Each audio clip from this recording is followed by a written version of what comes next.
E aí galerinha, tudo bem com vocês? Bom dia, boa tarde, boa noite para todos vocês, tá? A aula de hoje da gente vai ser sobre Era Vargas. Professor Dan Souza, a galera pediu muito essa aula lá nas minhas redes sociais, tá? Se você ainda não segue o Instagram, Dan Souza Prof, beleza? E hoje a gente vai falar um pouquinho sobre esse cara, Getúlio Dornelas Vargas, e o que é que ele representa para a história do Brasil.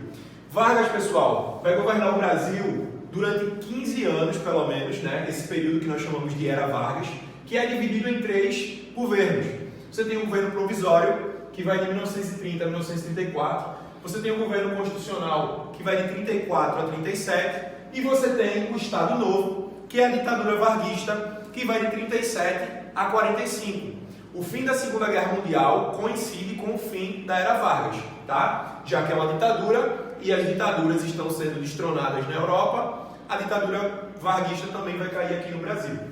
Vargas assume o poder, pessoal, através de uma revolução, ou, como a historiografia mais recente também começa a chamar, de um golpe de Estado.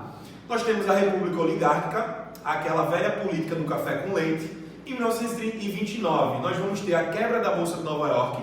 O café vai se desvalorizar, né? A economia brasileira vai sentir o baque dessa crise. E o que acontece? Ao invés de São Paulo passar o poder para Minas em 30, o Arthur Bernardes vai apoiar a candidatura de um paulista, Júlio Prestes, dando uma instabilidade ali na aliança entre Minas e São Paulo. E aí Vargas, que já vinha com um movimento de oposição, juntamente com outras elites, né? A elite paraibana, por exemplo, João Pessoa, que vai ser vice de Vargas, ele é paraibano, né? Vinha ali com um movimento de contestação a essa política do café com leite. Aproveitaram a fraqueza dos aliados que brigaram, e aí em 30, com a morte de João Pessoa, Vargas vai se utilizar desse acontecimento, querendo utilizar esse acontecimento politicamente, tomando o poder e assumindo a República, assumindo a presidência da República do Brasil, através de um governo provisório. O governo provisório, pessoal, é um governo de transição. É um governo que vai preparar novas eleições, que vai preparar uma nova Constituição, e essa era a promessa desse primeiro momento. Só que até 34, Vargas vai governar sem uma Constituição. Então, em 1932, nós temos a Revolta Constitucionalista de São Paulo, que é justamente uma luta das elites paulistas, uma guerra civil contra a presidência da República, contra o restante do Brasil, para fazer com que Vargas crie, né, promulgue uma nova Constituição, abra uma Assembleia Nacional Constituinte. São Paulo perde a guerra, mas ganha moralmente, porque Vargas vai sim, né, abrir uma Assembleia Nacional, promover eleições, promover essa Constituição em 1934, tá? Durante o governo provisório também nós vamos ter a criação do Conselho Nacional do Café, que é uma política do Estado varguista, para tentar valorizar o produto de maior pauta nas nossas exportações, que é o café. Todo o café que não era vendido para o exterior, ou seja, o excedente, era comprado pelo Estado para que o produto não se desvalorizasse, para que o seu preço não se desvalorizasse. Tá, pessoal? Então nós vamos ter de 30 a 34 esses dois movimentos aí principais. A revolta, a Revolução Constitucionalista, né? E também a criação do Conselho Nacional do Café. Em 34, inicia-se o governo constitucional de Vargas.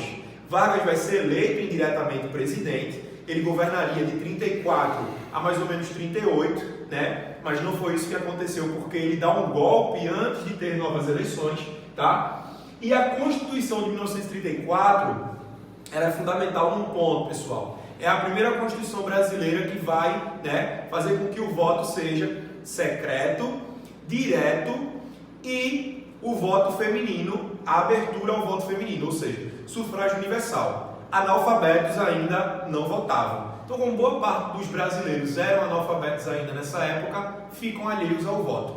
Os analfabetos só vão votar na história republicana a partir da Constituição de 1988, tá, pessoal? Então, durante boa parte da história republicana, os analfabetos ficam fora dos seus direitos políticos. Mas as mulheres começam a votar em 34, tá? Nós vamos ter também o embate entre a AIB e a ANL. A Ação Integralista Brasileira, que é fundada por Plínio Salgado aqui no Brasil, é o movimento fascista brasileiro, o movimento dos camisas verdes, né? E nós temos a Aliança Nacional Libertadora, que é o movimento comunista brasileiro liderado por Luiz Carlos Prestes. Eu aconselho vocês a estudarem a A e B e a ANL mais especificamente, porque senão essa aula vai ficar muito longa. Só que eu posso dizer a vocês o seguinte: a Aliança Nacional Libertadora, ela é o movimento comunista no Brasil. Inclusive o PCB, né, sai de dentro desse movimento, liderado por Luiz Carlos Prestes. A Ação Integralista Brasileira é o movimento fascista brasileiro. Então você tem o movimento dos camisas verdes, né, um movimento de intelectuais que buscavam imitar, de certa forma, Hitler, Benito Mussolini. É o fascismo à la brasileira. Vargas é muito mais apoiado pela Ação Integralista do que pela Aliança Nacional Libertadora, tá, pessoal? Mas ele, inclusive, vai dar um golpe nos camisas verdes, né? Os camisas verdes apoiam Vargas. Quando pensam que Vargas vai passar o poder, Vargas dá o golpe em 37.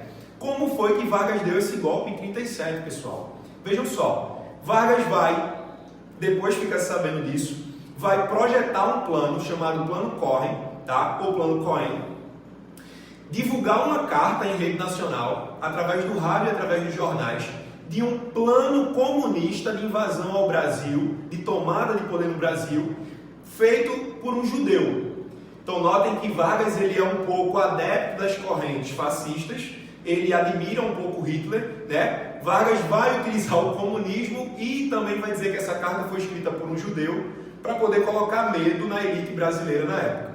O que é que Vargas faz com isso? Assume-se que, com esse perigo de invasão comunista, o governo deve entrar no estado de sítio.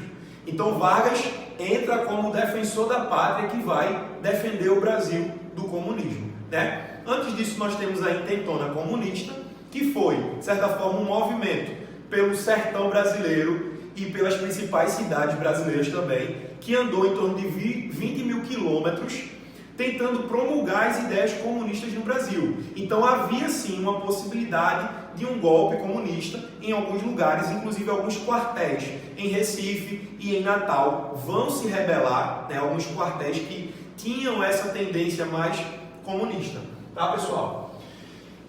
E aí outro ponto importante, a partir do Estado Novo já, né, a partir aqui, ó, de 37 a 45, nós vamos ter o seguinte: a implantação de uma ditadura personalista, ou seja, Vargas é um líder populista. Exige-se dele que ele passe para o público uma imagem de pai da nação. Então você tem que desenvolver um departamento de propaganda, que é o DIP, o Departamento de Imprensa e Propaganda, tá? Ele faz isso para fazer o quê? Divulgar a imagem dele. Então Vargas controlava através do DIP tanto a imprensa, né, tanto a mídia, quanto as informações que iam ser passadas para a população. Beleza, pessoal? Você tem uma censura muito grande por parte do governo varguista, a partir de 37 a 45. Se você pega os livros didáticos da época, é Vargas ensinando as matérias. Se você ia nos hospitais, tinha cartazes de Vargas no hospital, visitando as criancinhas. Então, se cria uma imagem de um pai dos povos, de um pai da nação, tá? Só que aí é o seguinte, é durante o período do Estado Novo que Vargas vai criar, né, a consolidação das leis trabalhistas. Então Vargas ele cria um sistema que vai reger as leis trabalhistas com foco no trabalhador urbano, tá? É o primeiro momento em que se legisla sobre os direitos do trabalhador no Brasil. Inclusive tem algumas pessoas que dizem: quem libertou o povo não foi Princesa Isabel com a abolição da escravidão. Quem liberta o povo é Vargas, porque concede, não é através de concessão, é através de muita luta, né, os direitos trabalhistas à galera. Carteira assinada, horas mínimas de trabalho, salário mínimo, tudo isso, né, uma incipiente previdência, tudo isso começa a surgir durante esse período Vargas, tá? Outra coisa que é importante, pessoal, vocês entenderem, é o processo primário de industrialização nacional. É durante a era Vargas que nós vamos ter, por exemplo, a disseminação do rádio, a disseminação das informações, que começa a surgir uma ideia de nacionalidade brasileira, e é durante a era Vargas que nós vamos ter o primeiro momento de industrialização no Brasil. Vargas vai criar a Vale do Rio Doce, a Companhia Siderúrgica Nacional, com o apoio dos Estados Unidos da América, justamente por ter entrado a favor dos aliados na Segunda Guerra Mundial. Tá, pessoal? Se vocês quiserem saber um pouquinho mais sobre Vargas, sigam lá a minha página, entrem em contato comigo, beleza? E venham tirar as suas dúvidas sobre esse cara maravilhoso. Beleza, pessoal? Valeu, muito obrigado.